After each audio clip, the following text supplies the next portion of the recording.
Hello foodies, ఎలా ఉన్నారు అందరూ? I'm Kavitha, I'm also foodie.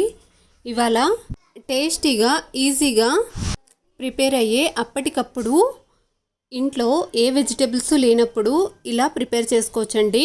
Stove మీద కడాయి పెట్టుకొని కొంచెం ఆయిల్ వేసి అందులోకి పోపు దినుసులు, అలాగే 1 స్పూన్ జీలకర్ర, అలాగే కాసింత కరివేపాకు ఇలా నలిపి వేసి కాసేపు ఫ్రై చేసుకోవాలండి. కాసేపు ఇలా ఫ్రై అయినాక పచ్చిమిర్చిని ఇలా చిన్న చిన్న ముక్కలుగా కట్ చేసుకొని వీటిని కూడా వేసి కాసేపు ఫ్రై చేసుకోవాలి.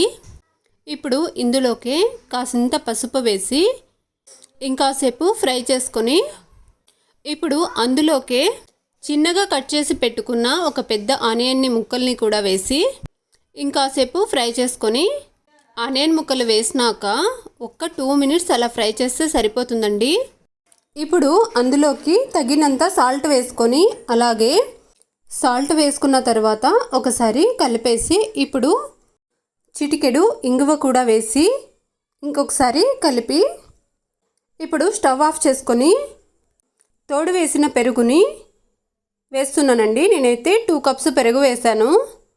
కావాలంటే కొంచెం వాటర్ వేసుకోవచ్చు. వాటర్ వేసుకున్న తర్వాత ముందుగా ఉడికించి పెట్టుకున్న రైస్ని కూడా వేసి బాగా కలుపుకోవడమేనండి. నచ్చితే మాత్రం లైక్